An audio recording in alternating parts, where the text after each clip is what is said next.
سلام طعني هبلي كبراتن كبران ناي يوتيوب شانل ناي ساعات زي وانا وسبر حبريتا حزلكم قريبا لخو بزحات سبر حبريتاتات اب يوتيوب قطعان خلو قديمنا باخاتكم ملخت وي دما نوتيفيكيشن من تخبطحكم ناي يوتيوب شانل سبسكرايب مغبار ناي دول ملكتم تواغي ترسعوا ناب سبر حبريتا خنحلف كلنا قدم كبل حزباو ويانا حرنت تግራይ وي دما حوحات اب كل تግራይ اب استفللي ختماتات حفصا مكياد خمس قصله استحبر خون كلهم حزبنا بداوي بموطا نتهم منسيات حافيسن زخدا مخاين امن بمدبراي كي ترف بالعلواي بركه تقاومو كان تسمع نتهم منسيات غنا خدحنهم كي خاله تريفلو بروفيسور كديا قبر هيوت اب كل تግራይ كايد زلو خمس عينت ناي حوحات عبدان بهتوز تطو كبل له خبلو بصنع تحساسيهم له بفلاي اب كل تግራይ مقلم وردا قبل 0506 كاوي باوتوبسات حافيسون كوسد خلو ناي تخاوا اديتات نبرتن تقاومو خصم عزريو استفلالي ناي فيديو قدحاتن حبريتاتن اما حبراو ميديا بصفحات تزرقي حملو ناي تخا بنبرتن مرخو بزهان كم زغلصو منسيات كم عرفو نفرتن هوتيلاتن انا تحفسو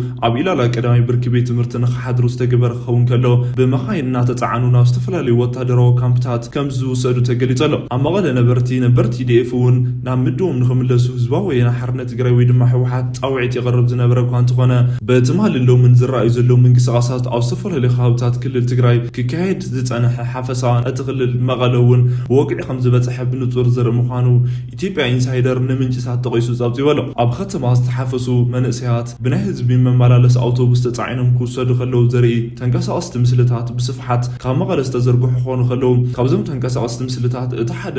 ኣብ መቐለ ሰሜን ክፍለ ከተማ ቀበሌ 0506 ካብ ዝርከቡ ኢላላ ቀዳማይ ብርኪ ቤት ትምህርቲ ኣፍደገ ዝተቐድሑ እዮም እዚ ቪድዮ እዚ ካብቲ ቤት ትምህርቲ ኣፍደገ ዝበለት ጻዕዳ ቀጠልያን ሕብሪ ዘለዋ ናይ ህዝቢ መመላለሲት ኣውቶቡስ ከምኡውን ናይ ውግእ ሬንጀር ዝተዓጥቑ ሰባት وحدات منسيات كاتون كوتن كلو زرخ خون كلو كابتا اوتوبوس دحري تاكيوم كعزبو زنبرو سباتون بخياتن اوياتن كسمعو كابتا تنقسقاس مسلي سمع زحويسو اب كل تግራይ استفللي خابتات حفصا بلعلوي فتنت كم سفحني عين مساخر ኢትዮጵያ ኢንሳይደር ዘረጋገጹ ኾን خلو ኣብ መቐለ ከተማ ቀበሌ 05 ዝበሃል ከባቢ ነባር ዝኾኑ ናይ ዓይኒ ምስክር ብትማሊ ኣብ ገዝኦም ክወጽ خلو ወደይ ዝብል ናይ ኣዋያት ድምጽ ሰሚዖም ከም ዝነበሩ ተዛሪቦም ንጎ ከባቢ ኣዋያት ሰሚዕና ካብ ገዛና ወጻና ዓባይና ህዝባስ መሊኦም መንእሰያት ተሓፊሶም ክኸዱ ከለው እዩ ዝረኣናዮም ዝበሉ እዞም ናይ መቐለ ነባሪ ናይቲ ከባቢ ህዝቢ ኣብ ደገ ደው ኢሉ ይጽበ ከም ዝነበረ ኣርድዮም ኣለው ናይቲ ከባቢ ነበርቲ ንኽልተ ሰዓታት ከም ዝተጸበዩ ዝገለጹ ናይ ዓይኒ ምስክር ናይ ህዝቢ መመላለሲ ኣውቶቡስ ድሕሪ ምምጽኡ ነቶም መንእሰያት ብመኪና ጽዒኖም ክኸዱ ከለው ደው ኢሎም ከም ዝተዓዘቡ ገሊጾም እቶም መንእሰያት ኣብ መበል 20ታት ዕድመ ዝርከቡ ምዃኖም ዝተዛረቡ ናይ መቐለ ከተማ ነበርቲ ናብ መኪና ካብ ዝጽዕንዎም ሰባት ውሽጢ ናይ ፖሊስ ዩኒፎርም ዝተኸደኑ ሰባት እውን ከም ዝነበሩዎም ናይ ዓይኒ ምስክርነት ሂቦም ኣለው እቶም መንእሰያት ክሕፈሱ ከለው ከም ዝረኣዩ ዝገለጹ ናይ ዓይኒ መሰኻኽር እንትኾነ ግና ናይቲ ከባቢ ነበርቲ እቶም ዝተሓፈሱ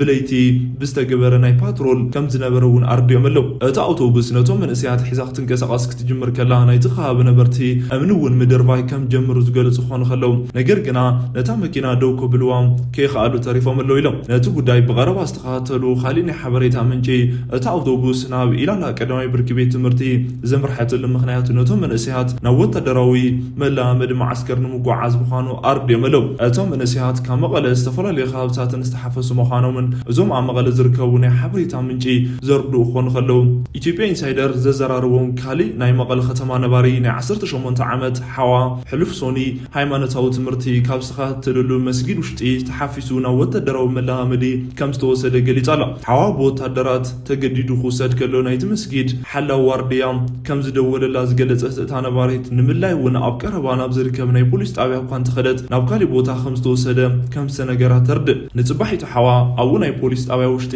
ከም ዘሎ እንተረጋገጸት እውን ፈለማ የለን ዝብል ምላሽ ከም ዝተዋሃባን ድሕሪ ጻኒሕቲ ግና ምህላው ከም ዝተነገራን ኣርድያ ኣላ ሓዋ ዝተኸደኖ ክዳን ፎኪስ ስለ ዝነበረ ናይ ክረምቲ ዛሕሊ ዝፃወር ክዳን ስረን ንኽተምፀሉ ከም ዝተኣዘዘት እታ ነባሪት ትዛረብ ኣብቲ ጣብያ ዝርከቡ ፖሊስ እውን ሓዋስ ተሓዘ መንነት ወረቐት ወይ መታወቂያ ስለዚህ ሓዘ ምዃኑ ከም ዝነገርዋን ናይ ሰፈር ቆልዑት ስለ ዝኾኑ ጸገም የለን ጽባሕ ንግሆ ይምለስ እዩ ክንሰዶ ኢና ብማለት ከም ዘረጋግጽዋ ገሊጻ ካብ ሶሉስ ጀሚራ ናብቲ ናይ ፖሊስ ጣብያ እኳ እንተተመለሰት ሓዋ ክትረኽቦ ዘይከኣለት እታ ነባሪት ድሕሪኡ ግና ናብ ወታደራዊ መላመድ ማዓስከር ብግዲ ከም ዝተወሰደ ከም ሰምዐት ኣርድያ ኣላ ሓዋ ሕጂ ዘለዎ ቦታ ዝነገርዋ ንሱ ካብ ዝተወሰደሉ ወታደራዊ መላመድ ትካል መጺኦም ናብ መቐለ ዝኣተዉ መንእሰያት ምዃና ኣርድያ ኣላ እዚ ስዒቡ ካብ መቐለ ከተማ 30 كيلومتر رحقت ناب زركب دنجرات استبهال بوتات مال قدم تمالي زمرحت اتا نباريت اوتو بوتا زبصحت له دحريو كاب رحقت حوا اوشت وتادراوي كامب كم زرعيته قليطالا حوا تقرو كم تلاطي كم تعذبتن استقست اتا ناي مقله ختم نباريت انت خني غنا تزارر بو خمزي خالت قليطالا نايتم بسلطن تحلوتي او زركبو خالوت منسياتون حتاتي يبلناني لهم كي يحسب بزل مخنيات حوا قريبا خيتزارر بو خمز خلكلوا تردب اتوتادرو ملامدر حق زبلم دو اب زبل خابي كم زركب استقست اتا ناي مقله ختم نباريت مسحوا حيال منسيات اوتو بوتا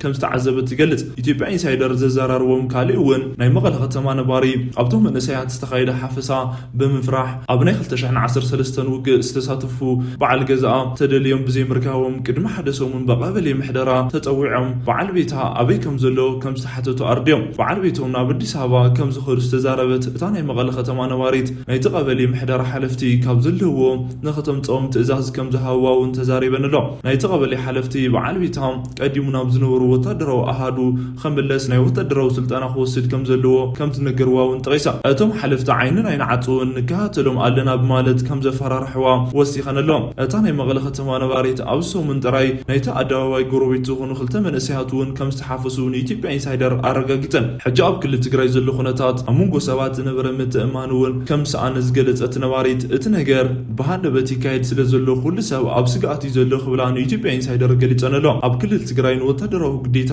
ዝድልይ መንእሰያት ሓፈሳ ምክያድ ጀመሩ ካብ ዝሓለፈ መጋቢት ወርሒ መወዳእታ ጀሚሩ ምዃኑ ዓለም ለኻው ናይ ሰብኣዊ መሰላትን ተጣባቕት ዘውፅኡ ፀብፃባትን ኣቃሊዖም እዮም እቲ ናይ ግዳጅ ወታደራዊ ምርመራ ኣብ ዝገበረሎም ናይ ክልል ትግራይ ከባብታት ውሽጢ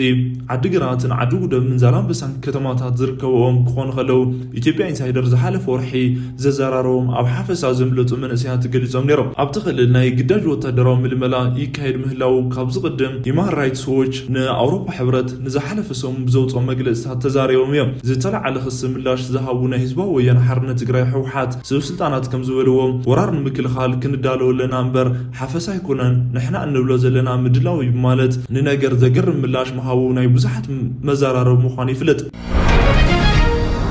እዚ ከም ዝሉ ከለው ፕሮፌሰር ክንደያ ገብረ ህይወት እዚ ዕብዳን ኣብ ክልል ትግራይ ብህፁፅ ጠጠው ክብል ኣለዎ ክብሉ ኣተሓሳሲቦም ኣለው ኣብ ክልል ትግራይ ተንቤን ዓብዪ ዓድን ከተማ ውሽጢ መንእሰያት ንናይ ግዳጅ ወታደራትን ብምሸት ናይ ምሕፋስ ተግባር እናተፈፀመ ከም ዝርከብን ናይ ቀደም ናይ ክልል ትግራይ ግዚያዊ ምሕዳር ናይ ሕጂ ናይ ስምረት ፓርቲ ኣመራርሓ ፕሮፌሰር ክንደያ ገብረ ህይወት ናይ ቪድዮ መረዳእታ ከይተረፈ ኣብ ማሕበራዊ ሚድያ ናይ ምትእሳር ገጾም ወግዒ ዝገብሩ ክኾኑ ከለው ከም ፕሮፌሰር ክንደያ ገለፃ እንትኾነ እዚ ኣብ ልዕሊ መንእሰያት ዕላማ ዝገበረ ኣብ ክልል ትግራይ ይካየድ ዘሎ ኣገዳዲ ዝኾነ ምልመላ ኣብ ዓብዪ ዓዲ ጥራይ ዘይኮነስ ኣብ ናይ ክልል ዋና ከተማ መቐለ ሓዊሱ ኣብ ዝተፈላለዩ ከባብታት ብስፍሓት ይትግበር ምህላው ገሊፆም ኣለው ካብዚ ምስተኣሳሰረ በትማል መዓልቲ ኣብዛ ከተማ ዝርከቡ ሓደ ናይ ባንኪ ጨንፈር ዝዓጠቑ ሓይልታት ኣብ ሰራሕተኛታቶም ብዝወሰድዎ ናይ ማእሰርቲ ስጉምቲ ምክንያት ኣገልግሎት እቲ ባንኪ ንምቁራፅ ከም ዝተገደደ እውን ተመልኪቱ ኣሎ ከምዚ ዓይነት ኣብ ሲቪል ትካላት ከምኡ እውን ኣብ ሰራሕተኛታት ዝፍፀሙ ናይ ሓይሊ ስጉምቲ እውን ኣብቲ ክልል ካልኦት ከባብታት ብተመሳሳሊ ኩነታት ይረአዩ ምህላዎም ጠቂሞም ኣለው ይፍፀም ዘሎ ድርጊቱ እውን ብጥብቂ ዝኾነኑ ክኾኑ ከለው እዚ ዕብዳን ብህፁፅ ጠጠው ክብል ኣለዎ ክብሉ እውን ኣተሓሳሲቦም ኣለው ኣብዚ ጉዳይ ስቕታ ምምራፅ ነቲ ናይ ህዝቢ ስቃይ ዝያዳ ከም ዘተባብዐን ብምግላፅ ንትግራይ ህዝቢ ነባረ ሰላም ፍትሕን ተሓታትነትን ከምኡ እውን ግቡእ ዕቀባ ክግበረሉ ከም ዘለዎ ፃውዒት ኣመሓላሊፎም ኣለው ኣብዚ ጉዳይ ዙርያ ቢቢሲ ብዘውፅኦ ሰፊሕ ፀብፃብ ኣብ ክልል ትግራይ ኣብ ገጠራማ ከባብታት ተደሪቱ ዝነበረ ህዝባዊ ወያነ ሓርነት ትግራይ ሕወሓት ዘካይዶ ናይ ግዳጅ ወታደራዊ ምልመላ ናብ ዓበይቲ ናይቲ ክልል ከተማታት እውን ብላዕለዋይ ቁፅሪ ከም ዝሰፍሐ ገሊፁ ኣሎ በዚ እውን ብላዕለዋይ ኩነታት ኣብ ውሽጢ ክልል ትግራይ ስጋት ከም ዝተፈጠረ ኣብ ፀብፃባት ዘልዕለ ቢቢሲ ኣብዚ ጉዳይ ዘዘራረቦም መንበሪኦም ኣብ ኣዲስ ኣበባ ዝነብሩ ናይ ቅድም ሰብኣዊ መሰላት ሲቪክ ማሕበር ምክትል ፕሬዚዳንት ዝኾኑ ኣቶ መብራህቱ ብርሃነ እውን ኣብ ክልል ትግራይ መንእሰያት ልዕሊ ግበር ዘሎ ሓፈሳ ብንጹር ሕጊ ኮይኑ ኣብ ዓንቀጽ እውን ዝሰፈረ ንሕወሓት ዘውፅኦ ምዃኑ ዝገለጸ ክኸውን ከሎም በዚ እውን ምልመላ ዘይምግባርን ኣብቲ ምልመላ ዘይምስታፍን መቕፃዕቲ ከይተረፈ ከም ዘለዎ ምግላፅ እውን ኣርድዮም ኣለው እዚ እውን ናይ ትግዳጅ ምልመላ ይፍፀም ምህላው ንጹር መርኣያ ምዃኑ ጠቂሶም ካብ ዝሓሊፉ እውን ኩነታት እውን ናብ ትካላቶም ዝመፁ ሓበሬታታት ምህላው መብዛሕትኦም እቶም ጥቆማታት እውን ተመሳሳሊ ምዃኖምን ወታደራዊ ናይ ግዳጅ ምልመላታት እውን ኣብ ከተማ ዝተፈላለዩ ከባብታትን ይቆፀሉ ምህላዎምን ዝገለጹ ምዃኖም ንቢቢሲ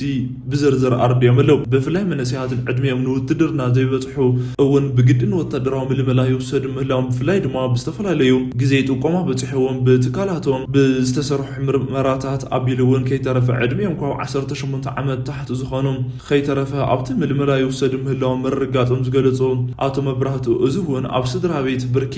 ከይተረፈ ምልመላ ክግበር ከሎ እቲ ስድራ ቤት ቅድሚ ሕጂ ዝነበሩ ናይ ሕወሓት ናይ 17 ዓመት ናይ ቃልሲ ዘመን ከምኡውን ካብ ዝንድሓር ብዝነበሩ ናይ ኢትዮ ኤርትራ ውግእ ኣብዚ ቀረባ ብዝነበረ ናይ ሰሜን ኢትዮጵያ ውግእ እውን ክንደይ ናይ ስድራ ቤት ኣባል ሰዊ እዩ ዝብል ሕቶ ብምቕራብ ብዙሕ ናይ ስድራ ቤት ኣባል ዝሰውእ ስድራ ቤት ካብዚ ናይ ግዳጅ ምልመላ ንኽወፁ ብዙሓት ኣባላት ዘሰውኡ ለስድራ ቤት ድማ ሕጂ ደቁን ወታደራዊ ምልመላ ተገዲዱ ንኽህብ ዝግበረሉ ኩነታት ምህላው ገሊፆም እዛ ኣዝዩ ዘሕዝን ኩነታት ምዃኑ ገሊፆም ኣለው። ቢቢሲ ንዘለዓለሎም ሕቶ ኣብ ዝሃቦ ምላሽ እውን ኣብቲ ናይ ትካል ፀብጻብ ብንጹር ከም ዘስፈረ ካብ 2012 ክሳብ 2015 ዓ.ም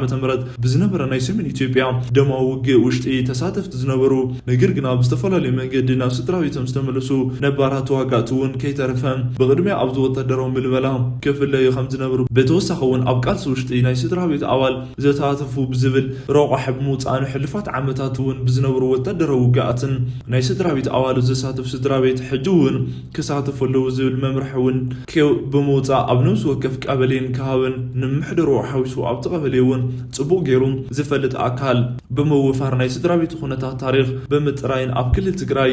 ሓይልታት ኣባላት ምስ ሓባር እውን ብምዃን ጥቆማ ብምሃብን ናብ ዕዳጋ ናብ ዝተፈላለዩ ከባብታትን ዝንቀሳቐሱ ሰባትን ምቹው ቦታን ኩነታትን ተፀዋይቡ ወታደራዊ ግዴታ ብኣገዳዲ ኩነታት እናሓፈሱ ሰብ እናጎተቱ ናብ ወታደራዊ ካምፕ ምውሳዶምን ከም ዝቐፀሉ ገሊፆም ኣለው። ቢቢሲ ቅድሚ መዓልታት ኣብዚ ውሽጢ ክልል ትግራይ ይፍፀም ብዘሎ ናይ ግዳጅ ወታደራዊ ምልመላ ኣብ ውሽጢ ቤተክርስትያን ዝነበሩ ናይ ኣብነት ቤት ትምህርቲ ተምሃሮ እውን ተሓፊሶም ምውሳዶም ብዝምልከት ንህዝባዊ ወያነ ሓርነት ትግራይ ሕወሓት እቲ ቃል ቀባሊ ኣይተፈፀመን ብማለት ከም ዝሓደ ንሕና እንነብር ዘለና መቐለ ውሽጢ እዩ መንእሰያት ብሰላም ወፂኡ ብሰላም ይኣተሉ ብማለት ነቲ ኩነታት ከተዓራርዩ ፈቲኖም እዮም። ክቡራት ተኸታተልቲ መዘደልና ናይ መረስተ ጉዳያት ኣብዛዚምና ኣለና። ላይክ ሼር ኮመንት ምግባርን ቻናልና ዘለኩም ደገፍ ምግላጽ ከም ዘይትርስዑና በልና ብኻልኦት ተመሳሳሊ ሓበሬታ ክሳብ ንራኸብ ሰላም።